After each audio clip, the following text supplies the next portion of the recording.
নমস্কার, আমি মোতাহার হোসেন শুরু করছি এসডি টিভির অনুষ্ঠান ডক্টর অনলাইন। আমাদের সঙ্গে আজকে অতিথি হিসাবে রয়েছেন আসানসোল ইএসআই হাসপাতালের সুপার ডক্টর অতনু ভদ্র। ডাক্তারবাবু, স্বাগত আপনাকে।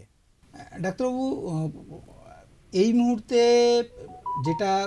যেহেতু আপনি বাচ্চাদের নিয়ে কাজ করছেন, এই মুহূর্তে সবথেকে বেশি কী ধরনের সমস্যা বাচ্চাদের, বিশেষ করে যারা একদম নিউবর্ন বেবি, তাদের ক্ষেত্রে কি ধরনের সমস্যা লক্ষ্য করা যায়? শিশু জন্মালে যখন প্রথম বাড়িতে আসে, সেই নবাগত অতিথির অনেক রকম সমস্যা থাকে। প্রথম কথা, সে এতদিন মায়ের ইউটেরাসে ছিল, সেখান থেকে সে বেরিয়ে এসছে এই বাইরের পৃথিবীর সাথে। সে যে অ্যাডজাস্ট করতে হয়, সেই জিনিসটা সে আস্তে আস্তে শেখে। তাদের যে সাইকেলটা, ঘুমানোর সাইকেলটা অন্য। দিনের বেলায় জেগে থাকে, খেলাধুলা করে, অল্প অল্প সময় ঘুমোয়, রাত্রির বেলায় অনেকটা অংশই কিন্তু সেই শিশু জেগে থাকে। তাই প্রথম সমস্যা মাদের হচ্ছে শিশু ঘুমোচ্ছে না, রাত্রে জেগে থাকছে। সেই নবজাত শিশুটি যখন মায়ের পেটে ছিল, সেই সারাদিন মা কাজ করতো ছোটোখাটো বাড়ির মধ্যে, এবং ওই যে একটা মুভমেন্ট হতো, তাতে সে ঘুমিয়ে থাকতো। এবং মা যখন রাত্রির বেলায় ঘুমিয়ে পড়তো, তখন সে জেগে মায়ের পেটের ভেতর খেলাধুলা করতো। জন্মাবার পরও সে অনেক দিন লাগে সেই সাইকেল থেকে বেরিয়ে আসতে। তাই রাত্রিবেলায় জাগাটা স্বাভাবিক ঘটনা, চিন্তার কিছু নেই মাদের। এবং দ্বিতীয় বড় সমস্যা হচ্ছে অবশ্যই মায়ের দুধ খাওয়া। একদম একদম। এবং সেই সমস্যাটা নিয়েই কিন্তু বেশিরভাগ সময় আমাদের কাছে আসে। এবং আমরা বিভিন্ন ক্ষেত্রে দেখেছি যে সরকারি যে সমস্ত বিজ্ঞাপনগুলো, সেখানে এই যে ব্রেস্ট ফিডিং, সেই ব্যাপারে বিভিন্ন রকম সচেতনতামূলক প্রচার তো করাই হয়, কিন্তু তার পাশাপাশি দুদিক থেকেই সমস্যাটা, যতটা আমরা শুনেছি, যে মায়েদের দিক থেকে যেমন বাচ্চাকে খাওয়ানোর একটা সমস্যা থাকে, তেমন বাচ্চাও খেতে চান না, এই ধরনের নানা বিষয় সামনে আসে। তো এইগুলো কিভাবে? এগুলোর অনেকগুলো দিক আছে আসলে। প্রথম ব্যাপার হচ্ছে যে যখন আজকাল অধিকাংশ আমরা নর্মাল ডেলিভারি দেখেছি কম হয়, কিন্তু সিজার হয় বেশি। ঠিক। এবং মা সিজারের পরে একদিন দুদিন নিজেকে অসুস্থ মনে করে, যদিও সেটা অসুস্থ মনে করার কোনো কারণ নেই। জন্মের পর মুহূর্ত থেকেই কিন্তু মায়ের দুধ দেওয়া যায়, মায়ের দুধ খাওয়ানো যায়। কিন্তু কি হয়, আমাদের হসপিটাল বা নার্সিংহোমে অনেক সময় কৌটোর দুধ, বা আমরা যেটা বলি ফর্মুলা মিল্ক, সেটা ধরিয়ে দেওয়া হয়, বলা হয় একদিন দুদিন খাক, বাড়িতে গিয়ে মায়ের দুধ খাবে। কিন্তু এই যে বাচ্চাটি অভ্যস্ত হয়ে গেল কৌটোর দুধ খাওয়ার, ফর্মুলা মিল্ক খাওয়ার, সেই অভ্যেস থেকে বার করে আনতে কিন্তু ভীষণ অসুবিধা হয়। এবং মা যদি খুব চেষ্টা না করে, তাহলে কিন্তু সে আস্তে আস্তে ওই ফর্মুলা মিল্কে অভ্যস্ত হয়ে যাবে। ফর্মুলা মিল্ক বোতলে করে খাওয়ানো আর মায়ের দুধ স্তন থেকে টেনে খাওয়ার মধ্যে, পদ্ধতির মধ্যে পার্থক্য আছে। তাহলে যে বাচ্চাটি ওইটা শিখলো, সে কিন্তু এই মায়ের দুধ খাওয়ার শেখাতে কিন্তু তার সমস্যা হবে। আর দ্বিতীয়ত, দুটো দুধও আলাদা। পৃথিবীর সবচেয়ে বড় কোম্পানির কৌটোর দুধও মায়ের দুধের কাছাকাছি নয়। একদম পুষ্টিগুণের ক্ষেত্রে যেটা সব রকম ভাবে পার্থক্য থাকে। তা আমি যদি তাকে দুরকম দুধ খাওয়ানো অভ্যেস করি, সেটা কিন্তু খুব কঠিন। এবং অনেক মায়েরা উৎসাহ হারিয়ে যায়, বলছে বাচ্চা দুধ খেতে চাইছে না। একদম একদম একদম। কিছু কিছু ক্ষেত্রে মায়ের দুধের স্তনের গঠনগত অসুবিধা একটা থাকে। সেটা যদি অনেক আগে তারা ডাক্তারবাবুকে বলে যে কি করে আমি বাচ্চাকে দুধ খাওয়াবো, আমরা বলি ল্যাচিং। বাচ্চাটা যখন মায়ের দুধ টানে, তখন সে ল্যাচিং হয় একটা। সেই ল্যাচিংটা যদি না শেখানো হয় নতুন মাদের, তাহলে কিন্তু এই ব্যাপারটা খুব সমস্যা হয়। বিশেষ করে আমার মনে হয় যেটা যারা প্রথমবার মা হচ্ছেন, যে মহিলা, নিশ্চয়ই তাদের ক্ষেত্রে আরও সমস্যা। এটা শেখার ব্যাপার, এটা শেখাতে হবে, আমাদেরই শেখাতে হবে। আমাদের যারা ডেলিভারি করলেন, যারা হাসপাতালে আছেন, তাদের কাছে জিজ্ঞেস করলেই তারা কিন্তু এটা শিখিয়ে দেবেন। একদমই।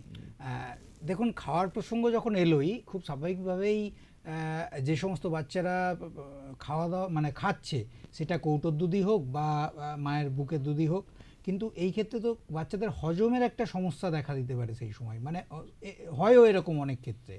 তো এটা নিয়ে কি বলবেন? অধিকাংশ সময় মায়ের দুধ হজম করা সবচেয়ে সহজ, কিন্তু প্রাথমিকভাবে প্রথম 1.5-2 মাস যতবার দুধ খাবে, ততবার অল্প করে পটি হবে। 8 বার, 10 বার, 12 বার পর্যন্ত হতে পারে।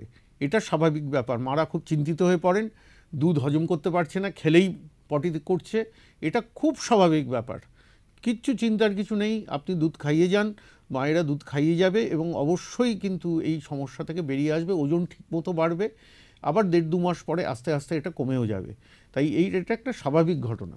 এবং মায়েরা অনেক সময় বলে যে আমার দুধ হচ্ছে না, রাত্রিবেলায় কাঁদছে, সেই জন্য আমি কৌটোর দুধ খাওয়াচ্ছি। একদমই, আমি এই প্রসঙ্গতেই আসতে চাইছিলাম যে অনেক মাকেই বলতে শোনা গেছে এবং আমরা বেশ কিছু মায়েদের সঙ্গে কথাও বলেছিলাম, যেটা তারা বলছে যে আমাদের বাচ্চা প্রচুর কান্নাকাটি করে, কাঁদে প্রচুর। সেই ক্ষেত্রে তো যেহেতু প্রথমবার, বিশেষ করে যারা প্রথমবার মা হচ্ছেন, বাচ্চা কাঁদছে, ফলত তারা একটা খুব অস্বস্তির মধ্যে পড়ে যায়। ওই প্রথমেই আমরা আলোচনা শুরু করলাম, রাত্রিবেলায় বাচ্চা কাঁদছে, এটা কি খুব স্বাভাবিক ঘটনা জন্মের পরে। ওটা ভাবার কোনো কারণ নেই যে সে খিদেতে কাঁদছে, বা আমি কৌটোর দুধ দিয়ে দিলাম, খেয়ে দিয়ে ঘুমিয়ে পড়লো, এটা ভাবার কোনোই কারণ নেই। আমি কখন বুঝবো যে আমার মা কখন বুঝবে যে তার বাচ্চা যে দুধটা পাচ্ছে সেটা সাফিসিয়েন্ট হচ্ছে না? দুটো কারণে, দুটো ব্যাপার দেখতে হবে। এক হচ্ছে অবশ্যই তার ওজন বাড়ছে কিনা, আর দ্বিতীয়ত খুব চটজলদি যদি জানতে হয় দিনে কবার সে ইউরিন করছে সেই বাচ্চাটি, যদি 6 বারের বেশি ইউরিন করে, যত যাই হোক, তার মানে তার দুধ খাওয়া সাফিসিয়েন্ট হচ্ছে। এটা নিয়ে ভাবার কোনো কারণ নেই। কান্না, রাতে জাগা, এগুলো কিন্তু প্রমাণ করে না যে সে মায়ের দুধ তার কম হচ্ছে। তাই কখনোই এটা আমরা ভাববো না। আমরা বলবো 6 মাস মায়ের দুধ খেতে হবে। এটা শুধু বিজ্ঞাপনে বললে হবে না, সেটা সব বাড়িতে আমাদের এটা করতে হবে। তাহলে আমরা অনেক রকম সমস্যা থেকে বেরিয়ে আসতে পারবো। এক, পুষ্টি। আমরা জানি যে এখন কৌটোর দুধ যদি আমরা খুব ছোটোবেলায় খাওয়াচ্ছি, তারা খুব ওবিস হয়ে যাচ্ছে। পৃথিবীর একটা বড় অংশ ওভারওয়েট বাচ্চা আমাদের দেশে তৈরি হচ্ছে, এবং এটাও একটা কারণ যে আমরা খুব তাড়াতাড়ি তাদের ফর্মুলা মিল্ক ধরিয়ে দিচ্ছি, মায়ের দুধের খাওয়াচ্ছি না, এবং মায়ের দুধের যে গুণাগুণগুলো সেগুলো আমরা সেই বাচ্চাটাকে বাচ্চার মধ্যে আসছে না, এবং বাচ্চাটা নেগলেক্টেড হচ্ছে। ফলে তারা বিভিন্ন রকম সমস্যা, বিভিন্ন রকম ছোট বড় রোগ, এই ধরনের অনেক রকম রোগ, এবং ওজন বেড়ে যাওয়া, তার হাইপারটেনশন হওয়া, ডায়াবেটিস হওয়া, এসব দেখা যাচ্ছে সূত্র হচ্ছে ওখান থেকে আসছে, জন্মের পরের ঘটনাগুলো থেকে আসছে। আপনি বলছিলেন যে বিভিন্ন ধরনের এই বাইরের দুধ খাওয়ানো, অর্থাৎ কৌটোর দুধ খাওয়ানো থেকে বিভিন্ন ধরনের সমস্যা দেখা দিচ্ছে। একদম 2 মাস 3 মাসের বয়স বাচ্চা, তখন থেকেই কিন্তু নানা রকম রোগের সূত্রপাত শুরু হয়ে যাচ্ছে। তাহলে এর প্রতিকার হিসাবে কিভাবে বিষয়টাকে? 6 মাস পর্যন্ত যে কোনো কারণেই হোক, আমাদের কোনোভাবেই মায়ের দুধ ছাড়া অন্য কিছু আমি দেব না, এমনকি জলও নয়। মায়ের দুধের মধ্যে 70% জল থাকে, এমনভাবে তৈরি যে এই 6 মাসের পুষ্টিগত বা অন্যান্য যা যা প্রয়োজন নবাগত শিশুটির, এর কিন্তু সমস্ত কিছু মায়ের দুধের মধ্যে আছে। বাইরে থেকে আমাদের কিচ্ছু দিতে হবে না। মধু আমরা অনেক সময় শুনি। আমরা আলোচনার একদম মধ্য গগনে পৌঁছে গেছি। স্যার, আপনি যেটা বলছিলেন যে এই যে বাচ্চাদের, বিশেষ করে সদ্যজাত বাচ্চাদের ওজন বেড়ে যাচ্ছে, এবং সেই ক্ষেত্রে ভারতবর্ষে সেই সংখ্যাটা একটা বৃহৎ সংখ্যা, তো এই সমস্যা থেকে বেরিয়ে আসার উপায় কি কি আছে? ওজন, প্রাথমিকভাবে ওজন বাড়ার প্রথম কারণ হচ্ছে যে আমরা কৌটোর দুধ ধরাচ্ছি অনেককেই, একদম, সেটা একটা কারণ। 6 মাস 7 মাসের পর থেকে আমরা যখন গ্রোথ মনিটরিং করছি, অন্যান্য খাবার ধরানো হচ্ছে এবং বাচ্চা আস্তে আস্তে বড় হচ্ছে, তখন কিন্তু আমরা খেয়াল রাখতে হবে ওবেসিটি না হয়। ওবেসিটি মানে ওভারওয়েট হওয়া। সেটা আমাদের ভারতবর্ষের ক্ষেত্রে আগে আমরা ভাবতাম ওজন কমটা সমস্যা, কিন্তু এখন ভারতবর্ষের ক্ষেত্রে ওজন বেড়ে যাওয়া শিশুদের এটা একটা বড় সমস্যা। এবং 4 মার্চ আমাদের ওবেসিটি অ্যাওয়ারনেস ডে ছিল, সারা দেশে এটা উদযাপিত হয়েছে। আমরাও ইন্ডিয়ান একাডেমি অফ পেডিয়াট্রিক্সের পক্ষ থেকে আমরা এখানে এটা উদযাপন করেছি বা অ্যাওয়্যার করেছি। আমরা সিনেমা তৈরি করেছি যাতে বাবা মারা সচেতন হয়। এবং এটা কীরকমভাবে সচেতন হতে হবে যে আমরা শিশুদের বড় হওয়ার সময় 5-2-1-0 5210 এটা ফলো করব। 5 রকম সবজি যাতে সে খায়, বিভিন্ন দিনে তার খাবারের মধ্যে থাকে। 2 হচ্ছে আমি তাকে 2 ঘন্টার বেশি স্ক্রিনের সামনে দেব না, সে মোবাইল হোক, টিভি হোক, যেটাই হোক, 2 ঘন্টা সাকুল্যে বা কম্পিউটারের সামনেও। এবং অনেকেরই এখন- ভার্চুয়াল ক্লাস হয় এখন, হ্যাঁ হ্যাঁ হ্যাঁ, সেটা ধরে নিতে হবে। ওই 2 ঘন্টার মধ্যেই আমাদের সীমাবদ্ধ রাখতে হবে। মানে এটা 24 ঘন্টায় 2 ঘন্টা খুব আমি- বেশি হলে এটা হ্যাঁ, করা যেতে করা পারে। যেতে পারে। 2 বছর বয়স পর্যন্ত ইনফ্যাক্ট আমি মোবাইল দিয়ে খাবার খাওয়াবো না তাকে। একদমই এই এই এবং- এই এই সমস্যাটা প্রায়ই বলতে শোনা যায় মায়েদেরকে, যে বাচ্চা খেতে চাইছে না, মোবাইল না দেখলে, মোবাইলে গান না শুনলে, বা এখন এই কার্টুন না দেখলে, এই ধরনের সমস্যাগুলো প্রায়ই শোনা প্রায় যায়। হবে। আমি স্ক্রিন টাইম নিয়ে পরে আলোচনায় আমরা আবার আচ্ছা, আচ্ছা, আচ্ছা। ধরবো। হ্যাঁ। তো 2-5-2 হলো 1 ঘন্টা হচ্ছে ফিজিক্যাল এক্সারসাইজ। খেলার মাঠ হারিয়ে যাচ্ছে এবং আমরা দেখছি শিশুরা সেই মাঠগুলো যেটুকু আছে সেগুলো খালি পড়ে থাকে একদমই এবং বাবা মারা বলে আমরা সময় পাচ্ছি না। শিশু সময় পাচ্ছে না, আমরাও সময় পাচ্ছি না। ঠিক। এইটার থেকে বেরিয়ে আসতে হবে। 1 ঘন্টা খেলতে হবে, খেলাধুলা করতে ঠিক। হবে এবং এই শূন্যটা হচ্ছে সবচেয়ে জরুরি জিনিস। আচ্ছা। সফট ড্রিঙ্কস, কোল্ড ড্রিঙ্কস, হ্যাঁ, চিপস, পটেটো, একদম এইগুলো কিন্তু ফাস্ট ফুড থেকে আমাদের একদম শূন্য করতে হবে। দূরে থাকতে হবে। এই কোল্ড ড্রিঙ্কস এবং ইত্যাদি অ্যাডভার্টাইজমেন্টের জগতে আলোড়ন সৃষ্টি করে এরা, এবং বাবা মারা কিছু বোঝার আগেই এটা ধরিয়ে দেয়। এবং দেখা গেছে যে অনেক সময় এরকম আমরা দেখি, বিশেষ করে যখন আমরা বাসে ট্রেনে কোথাও যাতায়াত করি, সেই ক্ষেত্রে দেখি যে বাচ্চা খাওয়ার জন্য তারা বলছে, কাঁদছে, বাবা মাও তো সেই মুহূর্তে চুপ করানোর জন্য বাচ্চার হাতে এই ধরনের যে প্যাকেটজাত খাবারগুলো, বিশেষ করে ফাস্টফুড টাইপের খাবার বা ফাস্টফুড, এইগুলো একদম বন্ধ করতে হবে। কারণ ছোটবেলায় মনে আছে আমরা যখন কোথাও ট্রেনে করে যেতাম, মা রুটি করে বা মুড়ি চিড়ে করে টিফিন কৌটোতে করে আমরা ট্রেনে উঠতাম, বাড়ি থেকে দেওয়া হতো। হ্যাঁ, বাড়ি থেকে দেওয়া হতো। সেটা বন্ধ হয়ে গেছে। একদম। তো এটাকে আবার ফিরিয়ে আনতে হবে। একদম। এবং জাঙ্ক ফুড বলি আমরা এগুলোকে, এই প্যাকেটজাত খাদ্যগুলো, এইগুলো কিন্তু অনেক নিয়মকানুন আছে। ভারত সরকারের অনেক নিয়ম আছে যেগুলো আমরা অনেকেই জানি না এবং অনেকে মানিও না। অনেক ক্ষেত্রে এগুলোর ভায়োলেশনের একটা, যেটা স্কুলের একটা গণ্ডির মধ্যে এইরকম কোনো দোকান রাখা যাবে না, এটা ভারত সরকার বলে দিয়েছে। এবারে ইমপ্লিমেন্টেড হয়নি, ইমপ্লিমেন্ট করতে হবে। স্কুলের আমরা তো অনেক ক্যান্টিনে দেখি স্কুলে, ঠিক ঠিক কলেজের, যে এইগুলো পাওয়া যায়। তো এইগুলো বিশেষ করে বিভিন্ন ধরনের সফট ড্রিঙ্ক যেগুলো, সেগুলোও তো এখন খুব সহজলভ্য হয়ে গেছে। নিয়ম আছে ব্রডকাস্টিং অথরিটির, যে শিশুদের জন্য যে অনুষ্ঠান প্রচারিত হয় তার 1 ঘন্টা এদিক এবং 1 ঘন্টা পরেও এইরকম কোনো অ্যাডভার্টাইজমেন্ট দেওয়া যাবে না। আচ্ছা। তো এরকম ভাবনা চিন্তা চলছে, এটা আছে অলরেডি। আমাদের সেটাকে ওটাকে অ্যাপ্লাই করতে হবে এবং ফাস্ট ফুড থেকে বেরিয়ে আসতে হবে। তাই আমি সব বাবা মাকে অ্যাপিল করব, 5-2-1-0 এটাই মন্ত্র, বাচ্চাকে ওবেসিটি থেকে বার করে আনার। আমাদের আলোচনা চলছেই, তবে সময় হয়ে গেছে একটা বিজ্ঞাপন বিরতির। নিয়ে নেব এখন একটা ছোট্ট বিজ্ঞাপন বিরতি। তবে আপনারা যারা এই অনুষ্ঠান দেখছেন, আপনাদের বিভিন্ন স্বাস্থ্য সম্পর্কিত প্রশ্ন, সেগুলো আমরা আমাদের অতিথি ডাক্তারবাবুদের কাছে রাখব। আপনারা প্রশ্ন পাঠাতে নিচে দেয়া হোয়াটসঅ্যাপ নাম্বারে আপনাদের প্রশ্ন পাঠাতে পারেন।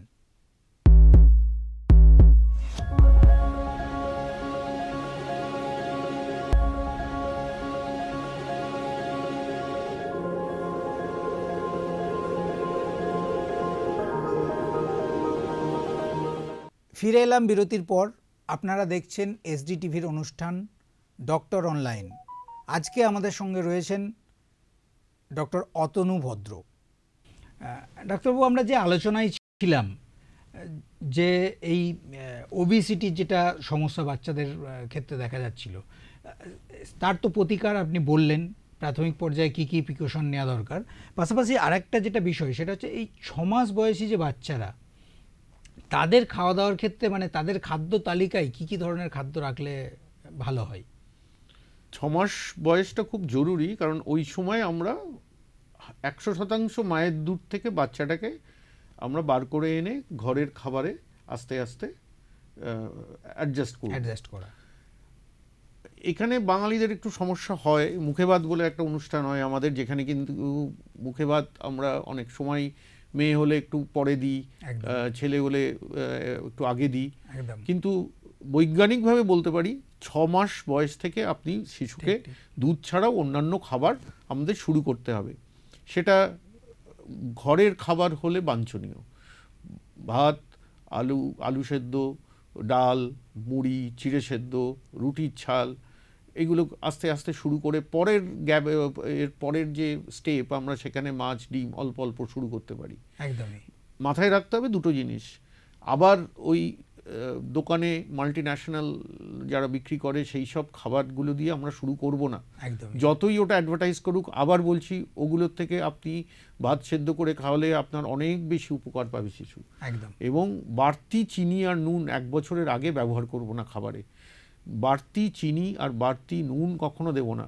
একদম চিনি আর মানে নুন যেটা রান্নার সঙ্গে স্বাদের প্রয়োজন অনুযায়ী যতটুকু নুন ব্যবহার সেটাই। প্রাথমিকভাবে স্বাদেরও প্রয়োজন নেই, একদম আচ্ছা। জিরোই থাকবে চিনি নুন। আচ্ছা যখন আমরা রান্না তরকারি খাওয়ানো শুরু করব আবার ওই 7-8 মাস বয়সে এক এক স্টেপে, একদম এবং নতুন খাবার একটা খাবার সপ্তাহে প্রথমবার খাওয়ালাম, তাতে কোনো অসুবিধা হলো না, তখন দ্বিতীয় খাবারটা অ্যাড করব তার পরের সপ্তাহে। আচ্ছা, এইভাবে যদি আমরা আচ্ছা, এগোতে আচ্ছা। পারি তাহলে দেখবেন ওই 8 মাস বয়সে আপনি আপনার শিশু বাড়ির সমস্ত খাবার খাচ্ছে এবং অল্প অল্প করে খাচ্ছে। তারা কিন্তু একবারে বেশি খেতে পারে না, তাদের দরকার হলে 4বার 5বার খেতে হবে, এক একবারে 3-4 চামচ খেলো। অল্প অল্প করে বারে বারে খাওয়ানোর যে অভ্যাসটা, ফল সেটা- দিতে হবে, সবজি দিতে হবে।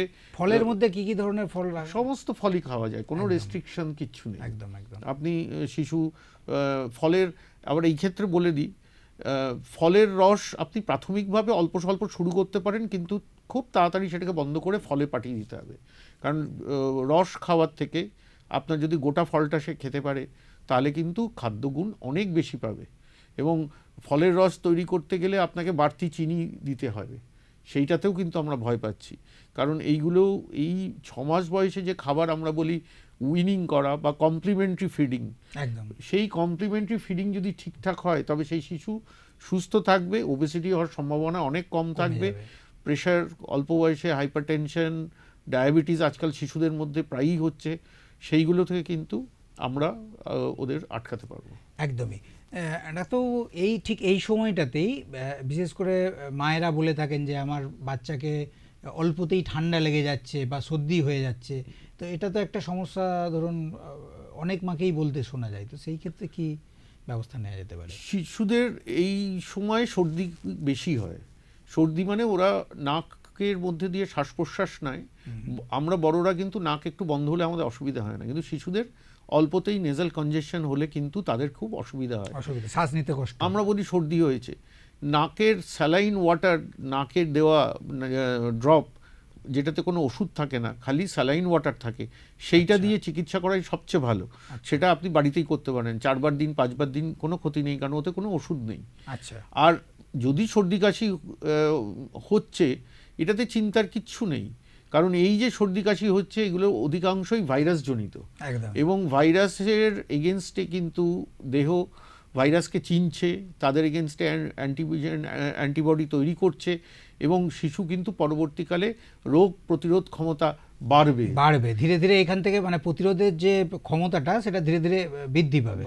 বাইরে থেকে যখন বাচ্চারা আসে, বাইরের দেশ থেকে, যেখানে খুব প্রোটেক্টেড ভাবে মানুষ হয়, আচ্ছা, তারা এই ভাইরাস, তাদের শরীর এই ভাইরাস চিনতে পারে না, তখন নিতে পারে না। ভারতবর্ষে এলেই কিন্তু তাদের ভীষণভাবে অসুস্থ হয়। তা আপনার শিশু যখন সর্দি কাশি হচ্ছে, জানবেন সে তার ভবিষ্যতের সুস্থ থাকাটা তৈরি করে নিচ্ছে, শরীর নিজেই তার যে প্রতিরোধ ক্ষমতা সেটা বাড়িয়ে নিচ্ছে। একদমই। আচ্ছা, এই সময় একটা জিনিস শোনা যায় বা বিভিন্ন সরকারি অনুষ্ঠানেও আমরা দেখে থাকি, এই যে 1000 দিন শিশুদের ক্ষেত্রে, এটা তো খুব গুরুত্বপূর্ণ একটা বিষয়, এবং এই সময়টা এইটাকে কিভাবে আপনি ব্যাখ্যা করতে চাইবেন? এই প্রথম 1000 দিন হচ্ছে শিশুর জীবনের সবচেয়ে ক্রিটিক্যাল সময়, কারণ ব্রেন 80% গ্রোথ ব্রেনের ওই সময় হয়, এবং আপনি তারপরে যতই পুষ্টি দিন, যতই আপনি ওষুধ খাওয়ান, ভিটামিন খাওয়ান, অনেকে এসে বলেন আমাদের যে ভিটামিন লিখে দিন যাতে বুদ্ধি হয়, কিন্তু বুদ্ধি হওয়ার আসল সময়টা কিন্তু ওই 1000 দিন, প্রথম 1000 দিন। হ্যাঁ, ওই রাফলি 3 বছর বয়স পর্যন্ত আপনি কি খাওয়াচ্ছেন, শিশুকে কিভাবে বড় করছেন, শিশুর সাথে শিশুকে খেয়াল রাখছেন, কারণ সব বয়স আছে। 6-7 মাস বয়সে আমি শিশু বসতে শিখলো সাপোর্ট নিয়ে, তারপরে একা বসতে শিখলো, তারপরে দাঁড়াতে শিখলো, তারপরে হাঁটতে শিখলো। এই যে বয়স, অল্প অল্প কথা বলা, এই ব্যাপারটা এটা জানবেন যখন আপনি সরকারি জায়গায় টিকে নিতে যাচ্ছেন, তখন আপনাদের একটা বই দেওয়া হয় সেই বইয়ের মধ্যে সব ছবি দিয়ে দেওয়া আছে কোন বয়সী বাচ্চা কখন কি করবে। একদমই। আমি মা বাবাদের অনুরোধ করব তারা যেন ওই বইটা একটু পড়ে, ছবি দেওয়া আছে, মানে খুব কঠিন কিছু নয়, ওটাতেই বুঝতে পারবেন যে কখন আপনার বাচ্চা মাথা ঘাড় শক্ত হবে, কখন বসতে পারবে, কখন দাঁড়াতে শিখবে, এবং কি কিভাবে পরিচর্যা করতে হবে সব দেওয়া আছে ওটাতে। এবং যদি না হচ্ছে তাহলেও কিন্তু সঙ্গে সঙ্গে আপনাকে হাসপাতালে বা ডাক্তারবাবুর কাছে যেতে হবে, যে আমার বাচ্চা 6 মাস হয়ে গেল, 7 মাস হয়ে গেল, ঘাড় শক্ত হয়নি বা বুঝতে পারছে না সাপোর্ট নিয়েও, তাহলে ডাক্তারবাবু কোনো অসুবিধা আছে কিনা।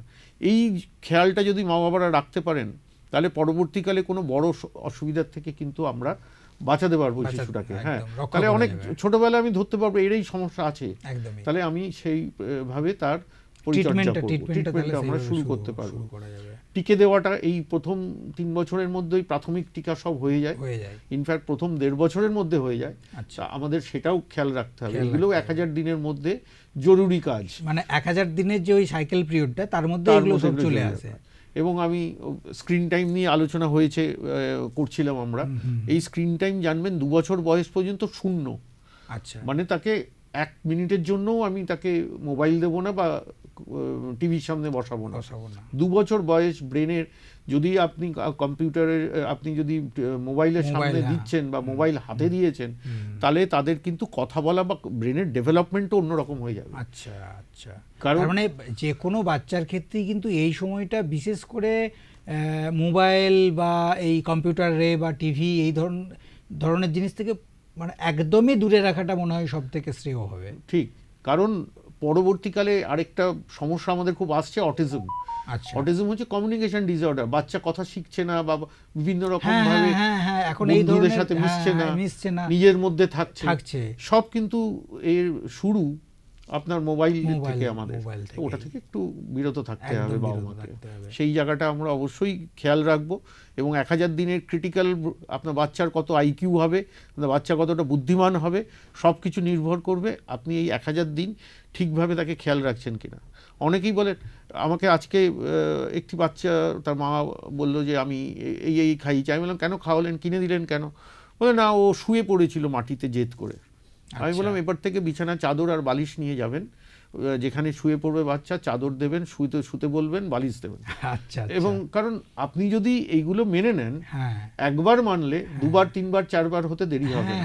এবং এই সময় আরেকটা বিষয়, এই কথা প্রসঙ্গে একটা বিষয় খুব লক্ষ্য করা যায় যে বিভিন্ন বাবা মায়েরা বলে থাকেন যে বাচ্চা খুব জেদ করছে, বিভিন্ন ছোট ছোট বিষয় নিয়ে তারা খুব কাঁদছে এবং বিভিন্ন জেদ ধরছে। তো সেই জায়গা থেকে, বা যখন ধরুন বাচ্চাটার বয়স ওই 2.5-3 বছর সবে, তারা ABCD বা পড়াশোনার দিকে আস্তে আস্তে তাদেরকে যে কনভার্ট করা, তো সেই ক্ষেত্রেও দেখা যায় যে পড়তে চায় না, বিভিন্ন বায়না করে। এই সব সমস্যাগুলোকে কিভাবে? এইগুলো কিছু কিছু আছে যেগুলো সত্যি সমস্যা, যেরকম টেম্পার ট্যান্ট্রাম বলি, ভীষণ রেগে যায়, কন্ট্রোল করা যায় না। আচ্ছা, অবশ্যই ডাক্তারবাবুদের হেল্প নেবেন, কিন্তু টেম্পার ট্যান্ট্রামের মূল চিকিৎসা কিন্তু বাড়িতে বাবা মা করতে হবে। আচ্ছা, থাম সাকিং, বুড়ো আঙুল চোষা, এই ধরনের প্রবণতা কিছু কিছু বাচ্চার মধ্যে এগুলো স্বাভাবিকভাবে একটু বড় হলে বেরিয়ে আসে, আপনাকে হ্যান্ডেল করতে হবে। আমরা বলি যে কিছু চাইলো আপনি সঙ্গে সঙ্গে তাকে ওইটা দেবেন না, কারণ একবার যদি দেন ও বারবার ওর ব্রেনে প্রোগ্রামড হয়ে গেল, আমি এটা চিৎকার চেঁচামেচি করলে ওটা পাবো, তো সেটা কিন্তু খুব মারাত্মক। এবং এখান থেকে একটা জেদ, বা পরবর্তীতে ওই বাচ্চাটার বয়স যখন 8 বছর 10 বছর হচ্ছে বা 12 বছর বয়স সন্ধিকাল আসছে, তখন একটা জেদে পরিণত হয়ে যায় একটা। ঠিক, এই সব কিছু মানে সাবস্টেন্স অ্যাবিউজ, ড্রাগ অ্যাবিউজ, এই সব কিছুর মূল কিন্তু আমি 3 বছর ওই 1000 দিনে আমি কি করেছি বাচ্চাটাকে, তার ব্রেন কিভাবে মডুলেটেড করেছি, আমি বাচ্চাটাকে যে ডেভেলপমেন্ট হয়েছে ব্রেনের, সেটার সাথে আমরা কিন্তু অঙ্গাঙ্গিভাবে জড়িত থাকি সেই সময়। একদমই। আচ্ছা, সার্বিকভাবে যদি একজন বাচ্চার ক্ষেত্রে 2.5 বছর 3 বছর বয়স পর্যন্ত, বা এই 1000 দিনের যেটা টাইম পিরিয়ড, একজন মা সে সার্বিকভাবে কীভাবে বুঝবে যে বাচ্চার বয়স, মানে বয়সের সাথে সাথে বাচ্চার গ্রোথ ঠিকঠাক হচ্ছে, বিকাশ, যেটা মানসিক বিকাশ, শারীরিক বিকাশ, সেটা ঠিকঠাকভাবে হচ্ছে? ওই যে মাইলস্টোনগুলো আছে সে কীভাবে অ্যাচিভ করছে দেখতে হবে। ঠিক, সেই কথা বলা শুরু করলো কবে, দুটো শব্দ বলছে না পুরো সেন্টেন্স বলতে পারছে, একদম টাটা করলে সে টাটা করে কি না, একদম টাটাটা ঠিক সঠিক সময় করছে কিনা একদম। সেই ব্যাপারটা আমাদের খেয়াল রাখতে হবে। একদম একদম এবং সবচেয়ে জরুরি ব্যাপার এইসব ক্ষেত্রে বাবা মাকে খুব কশাস থাকতে হবে আমাদের, একদম যে সবার বাড়িতেই এখন একটা কি দুটো বাচ্চা, হ্যাঁ তাহলে তারা যেন বন্ধু বান্ধবদের সাথে মিশতে পারে, যারা যেন আমরা রিলেটিভদের বাড়ি যাওয়া এখন কমে গেছে। হ্যাঁ, ছুটির দিনে আমরা দার্জিলিং বেড়াতে যাই, আমরা পুরী বেড়াতে যাই, ওই একা একা বাবা মা বাচ্চা যাচ্ছে। একদমই কিন্তু আগেকার দিনে আমরা ছুটির দিন মানে মামা বাড়ি যৌথ পরিবার ছিল, যৌথ সেই ক্ষেত্রে পরিবার যাওয়া ছিল। আসার একটা ব্যাপার ছিল। এবং গল্পের বই পড়া, গল্প বই পড়ে শোনানো, আমরা মোবাইলে গান শোনানোর থেকে বা ছড়া শোনানোর থেকে, আমি যদি বাবা মা ছড়াটা শোনায় প্রতি সন্ধ্যাবেলায় রাত্রিবেলায় পড়ে, তাহলে কিন্তু ওই পরবর্তীকালে পড়তে চাইছে না, এই সমস্যাটা আমরা দেখেছি অনেক কম হয় সেইটা। আচ্ছা এই ক্ষেত্রে খাওয়া দাওয়ার ক্ষেত্রেও তো একটা সমস্যা থাকে, যে ওই যেটা আমরা বলছিলাম যে বাইরের খাবার খাওয়া, তাহলে এই সবগুলো ক্ষেত্রেই কিন্তু এই প্রথম 1000 দিনের মধ্যেই কিন্তু বাচ্চার ওই যে বিকাশ, সেই বিকাশের ক্ষেত্রে মানে সার্বিক বিকাশ যেখান থেকে আমরা সব কিছুর যোগাযোগ আছে। আপনি 1000 দিনের মধ্যে কোল্ড ড্রিঙ্কস খাইয়েছেন, ভাবছেন সামান্য ব্যাপার, কি হচ্ছে, ওর মধ্যে ক্যাফিন আছে, ওর মধ্যে হাই লেভেল অফ সুগার আছে, বাচ্চার রেগে যাওয়ার প্রবণতা অনেক বেড়ে যায়, ওর থেকে টেম্পার ট্যান্ট্রাম বেশি তৈরি হয়। তাহলে আমি যা কিছু করছি মাথায় রাখতে হবে তার একটা সুদূর প্রসারী প্রভাব আছে এই বাচ্চাটার জন্য, শিশুটার জন্য। পরবর্তীকালে আমি বললাম আমি কি করেছি ছোটবেলায় যার জন্য আমার বাচ্চা এরকম, তার উত্তর হচ্ছে আপনি 1000 দিন ভালোভাবে খেয়াল করতে হবে। প্রথম 1000 দিনটা কিন্তু যে শুরুটা, সেটা কিন্তু খুব মানে খুব সূক্ষ্মভাবে খেয়াল রাখার প্রয়োজন আছে বাবা মায়ের জন্য। ডাক্তারবাবু, এবারে একটা বিষয় যেটা সামনে আসছে সেটা হচ্ছে যে এই বাচ্চাদের যে টিকাকরণগুলো, এইগুলো মানে প্রথম থেকেই বাচ্চাদের কি কি ধরনের টিকা দেয়া যায় বা দেয়া হয়, সেই বিষয়টা যদি একটু তুলে ধরেন। এখন সরকারের যে স্বাস্থ্যকেন্দ্র এবং হাসপাতালগুলো আছে, তাতে প্রাথমিক যে টিকাগুলো প্রথম 1.5 বছরের পর্যন্ত, সেগুলো কিন্তু সরকার থেকে বিনামূল্যে দেওয়া হয়। তো যে কোনো কারণেই হোক আমাদের কিন্তু টিকে মিস করা চলবে না। এবং অল্প সর্দি কাশি বা একটু পায়খানা হচ্ছে বা ডায়রিয়া টাইপের হয়েছে, খুব অসুস্থ যদি না হয় শিশু, অবশ্যই সময় মতন টিকাগুলো আমরা নেব। এর বাইরেও যদি সম্ভব হয়, টাইফয়েড, আমি জানি আমাদের দেশে শিশুদের যারা স্কুলে যায় তাদের মধ্যে টাইফয়েড খুব কমন, তো আমরা ওই টিকাটা যদি সম্ভব হয় বাইরে থেকে নেব। আর টিকাকরণ 5 বছর বয়সে আবার গিয়ে টিকে নিতে হবে, সরকার অনেক সময় আমরা ভুলে যাই। আর 10 বছর অবশ্যই আমি বলবো, এখনও সরকারের পক্ষ থেকে যদিও প্ল্যান আছে কিন্তু এখনও শুরু হয়নি, কিন্তু আপনারা যারা সম্ভব তাহলে কিন্তু শিশু কন্যাদের 10 বছর বয়স হলে ক্যান্সারের টিকে, এইচপিভি টিকে বলি আমরা, সার্ভাইকাল ক্যান্সার আমাদের দেশে খুব কমন এবং অনেকেই মারা যান পরবর্তীকালে গিয়ে। তো সেখানে যদি আমি 10 বছর বয়সে শিশুকে দিয়ে দিই, তাহলে বড় হয়ে আর তার ক্যান্সার হবে না, সার্ভাইকাল ক্যান্সার। তাই এইগুলো কিন্তু আমাদের খেয়াল রাখতে হবে। যখন টিকার প্রসঙ্গ উঠলোই খুব স্বাভাবিকভাবে বাচ্চার মায়েরা ভয় পেয়ে যান, কারণ টিকা দেওয়ার পরে জ্বর হওয়া বা ব্যথার একটা প্রবণতা বাচ্চাদের মধ্যে লক্ষ্য করা যায়। এটাতে মানে এটা কি ভয় পাওয়ার মতো কিছু, বা কিভাবে কি এটা করা যায়? প্রাথমিকভাবে জ্বর 1 দিন 2 দিন থাকে, তার বেশি কিছু থাকবে না। আর সেগুলো ওই প্রথম 6 সপ্তাহ 10 সপ্তাহ 14 সপ্তাহ টিকাতে হয় বেশি, পরবর্তীকালের টিকাগুলোতে সাধারণত হয় না। হলে আমরা জানি যে প্যারাসিটামল দেওয়া হয়, হেলথ সেন্টার থেকেও দেওয়া হয় এবং হাসপাতাল থেকেও দেওয়া হয়, প্যারাসিটামল খাওয়ালেই যথেষ্ট। 1জন 2জনের যদি সমস্যা হয়ও সেটা খুব বড় ব্যাপার না, কারণ জানবেন এই যে ডিপথেরিয়া, হুপিং কাশি, টিটেনাস, এগুলো সব ভীষণ বিপজ্জনক রোগ। তো আপনার শিশু যদি ছোটবেলায় এই টিকাগুলো না নিয়ে থাকে, তাহলে কিন্তু আরো বড় বিপদ সামনে আছে। তো টিকে নিতেই হবে, টিকে বিনা পয়সায় পাওয়া যায়, সব জায়গায় পাওয়া যাচ্ছে, সমস্ত সরকারি হাসপাতালে সেগুলো এখন খুব অ্যাভেলেবল। আগে 1 জায়গায় পাওয়া যেত, পয়সা দিয়ে দিতে হতো, কিনতে হতো, এখন তো সমস্ত সরকারি হাসপাতালেই কিন্তু ফ্রিতে, মানে বিনা পয়সাতেই পাওয়া যায়। দেখুন এই সময় আরেকটা বিষয় যেটা সামনে আসছে সেটা হচ্ছে অ্যানিমিয়া যে রোগটা, সেই ক্ষেত্রে বাচ্চাদের ক্ষেত্রে এটা মানে হারটা কতটা? আমি এটা সমীক্ষায় দেখছিলাম যে এটা এখন তো প্রায় 50% ওপর বাচ্চা আমাদের দেশে কোনো না কোনোভাবে অ্যানিমিয়া দিয়ে আক্রান্ত। অ্যানিমিয়া মানে রক্তাল্পতা, যা হিমোগ্লোবিন যা থাকে তার পরিমাণে কম। কিছু কিছু রোগে হয়, কিন্তু তাছাড়াও অধিকাংশ ক্ষেত্রে অ্যানিমিয়ার মূল কারণ আমাদের দেশে খাবার দাবারের অসুবিধার জন্য। আমরা এমন কিছু খাবার খাই যেটাতে পুষ্টিগুণ হিসাবে আয়রন থাকে না, এবং সবজি, ছানা, দুধ, ডিম, মাছ এগুলো যদি আমি বাদ দিই তাহলে কিন্তু আমার রক্তাল্পতা হওয়ার সম্ভাবনা কম বাচ্চার। আর এখানেও আবার চলে আসছে, বারবার ঘুরে ফিরে আমাদের আলোচনায় আসছে, আপনি যদি ফাস্ট ফুড খাওয়ান, আপনি আয়রন জাত খাবার খেলেও তার অ্যাবজর্পশন হবে না। আচ্ছা, তো আপনি খাওয়ালেন আয়রন ঠিক মতো, ডিম মাছ খাওয়ালেন, আবার সাথে একটা কোল্ড ড্রিঙ্কসও খাইয়ে দিয়েছেন সেদিন, তাহলে যে আয়রনটা গেল সেটা কিন্তু অ্যাবজর্পশন হবে না। আর আমরা এক্ষুনি সারা ভারতবর্ষে শুরু করেছি, হায়দ্রাবাদ, মহারাষ্ট্র এবং কর্ণাটকে করলাম এই অ্যানিমিয়া সচেতনতা, এবং তাতে দেখা গেছে অ্যানিমিয়ার হার 50%-এরও বেশি পাওয়া যাচ্ছে। আমরা এখন পরীক্ষা করতে পারি নন ইনভেসিভ মেথডে, যেখানে রক্ত না টেনে আমরা হেমোগ্লোবিন বলে দিতে পারি শিশুর। তো সেই যন্ত্রটা নিয়ে আমরা কাজ করা শুরু করেছি গ্রামে। এটা কি আমাদের এখানে, মানে আমাদের পশ্চিমবঙ্গেও এটা? হ্যাঁ, পশ্চিমবঙ্গে আমরা আসানসোলেই এখানে করেছিলাম, পাঁচগাছিয়াতে 3টে গ্রামে, এবং সেই তথ্যটা আমাদের কাছে এসছে। এবার পরবর্তীকালে আমরা আমাদের প্ল্যান আছে যে আমরা ওই বাস টাইপের করে সেই অ্যানিমিয়া যাত্রা বলি আমরা, অ্যানিমিয়া মুক্ত পশ্চিমবঙ্গের কথা আমরা চালু করব। একদমই। এই ক্ষেত্রে আরেকটা বিষয় যেটা উঠে আসছে সেটা হচ্ছে যে ওই বাচ্চা যখন মাতৃগর্ভে আছে সেই ক্ষেত্রে কি অ্যানিমিয়া, মানে তখন কি বোঝার কোনো উপায় আছে যে বাচ্চার মধ্যে কোনো রক্তাল্পতা বা এই ধরনের কোনো প্রবণতা? মায়ের পুষ্টি যদি ঠিক হয় তাহলে বাচ্চা ভূমিষ্ঠ হওয়ার পরে, শিশু ভূমিষ্ঠ হওয়ার পরে তার কিন্তু রক্তাল্পতা হওয়ার সম্ভাবনা কম। আর দ্বিতীয়ত আমরা কেন এত জোর দিচ্ছি অ্যানিমিয়ার ওপর, বাচ্চার আইকিউ, বাচ্চার development, psychosocial development, mental development সব কিছু নির্ভর করছে অ্যানিমিয়ার। যদি হেমোগ্লোবিন কম থাকে, শুধু রোগ প্রতিরোধ ক্ষমতা কমে যাবে তা না, ব্রেনের পাওয়ারও কমে যাবে।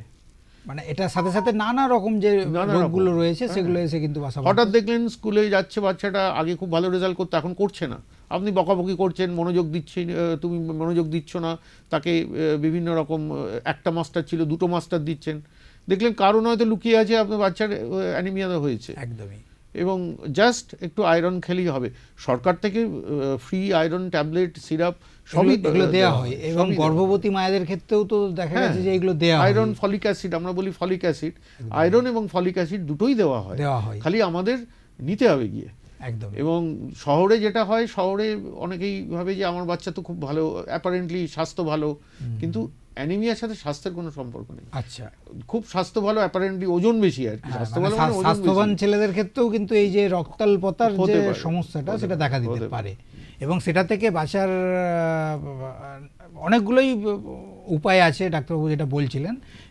সব থেকে যেটা বড় ব্যাপার, খাওয়া দাওয়ার দিকে মূলত লক্ষ্য দিতে হবে, আয়রন জাতীয় খাবার খেতে হবে। আমরা একেবারে অনুষ্ঠানের শেষ পর্যায়ে এসে পৌঁছে গেছি। অনুষ্ঠান আমাদের আজকে এখানে শেষ করতেই হচ্ছে। ডাক্তারবাবু, আপনাকে ধন্যবাদ। আপনারা যারা এই অনুষ্ঠান দেখছেন, আপনাদের বিভিন্ন স্বাস্থ্য সম্পর্কিত প্রশ্ন নিয়ে আমাদের পাঠাতে পারেন। আমাদের নিচে দেয়া হোয়াটসঅ্যাপ নাম্বারে আপনাদের যে প্রশ্ন রয়েছে সেগুলো পাঠান, আমরা সেগুলো রাখবো আমাদের এখানে অতিথি ডাক্তারবাবুদের কাছে। আজ এ পর্যন্তই। অন্যান্য অনুষ্ঠান দেখার জন্য চোখ রাখুন এসডিটিভির পর্দায়।